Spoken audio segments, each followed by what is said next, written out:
nhóm câu pro nhóm son nhà một con môi nhóm châm tao tao rùa lại chả mơ nhóm chân về đây bạn đây thế mà đó chả mơ mau qua nhau anh chăm tung anh chăm mơ thay mau qua nhà soi khác anh chăm mơ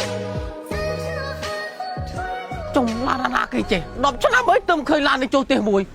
trong la kia một thơ ấy đó hả hello ơi anh nhà mà lấy tiền bà lan tao mới lan lên tao đơm tiền à mày đây đọc năm môn pro mơ nghe nhau mà lấy mày đây mày đây khơi mày đây cô pro cô đây biết cái nào đâu kịch cô này khỏi chẳng may nhóm thằng nước cùng tuần mơ nghe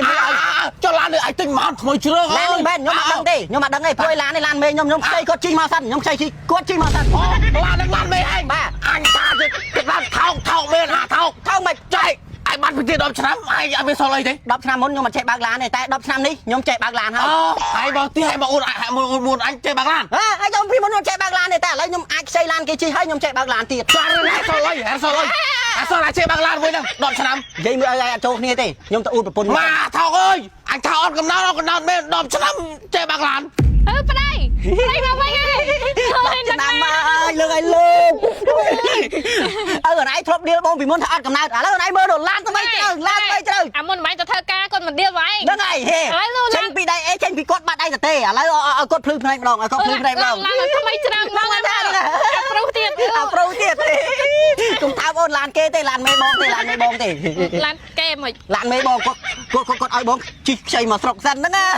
វែងក៏ហក់ខ្ញុំ ស្គាល់ស្អីឡានមេបងមែនតែបងមានមោទនភាពព្រោះអីបងចេះបើកឡានហើយ10ឆ្នាំមុនបងជិះតកង់ទេតែឥឡូវបងចេះបើកឡានហើយរៃល្បាយចិត្តអត់ចា ឡប់សតិមែនខំចាំដល់ឆ្នាំវែងគាត់ចេះបើកឡានហ្នឹង ចូលចេះបើកឡានហើយមិនទៀតខ្ញុំចង់បានឡានខ្លួនអញមក តែចេះបើកឡានហើយថ្ងៃណាមួយដឹងតែមានលុយទិញឡានជិះហើយ ដឹងការទេ មេបងប្រាប់តែចេះបើកឡានហ្នឹងនេះហើយដៃប្រុងទៅណានោះ ទៅទិញសាប៊ូកក់សក់ហ្នឹង ទៅបកស្អីគេ អាហ្នឹងសាប៊ូកក់សក់ក្លិនដែលផលិតតាមរូបមន្តប្រទេសកូរ៉េហើយផ្សំឡើងពីវីតាមីន E និង B5 ដែលជួយបំពេញសក់និងកាត់បន្ថយបញ្ហាសក់ជ្រុះយ៉ាងមានប្រសិទ្ធភាពហ្មងហើយមួយវិញទៀតជួយពង្រឹងឫសសក់ធ្វើសក់រឹងមាំដុសក្រាស់ផ្ដោះសំណើមដល់សរសៃសក់បើយើងប្រើជាមួយនឹងក្រែមបន្ទន់សក់នេះវិញជួយធ្វើឲ្យសក់យើងភ្លឺទល់រលោងដូចសរសៃសូត្រហ្មងសំខាន់ផលិតផលនេះរបស់កូនខ្មែរមានរោងចក្រនៅស្រុកខ្មែរយើងហ្មង អូលុយមែនតែសំខាន់លុយចាញ់បងទេ10ឆ្នាំមុនបងអត់ចេះបើកឡានទេតែឥឡូវ10ឆ្នាំក្រោយណៃឃើញអត់បាច់ខ្វល់អាមួយនេះវាឈួតទេ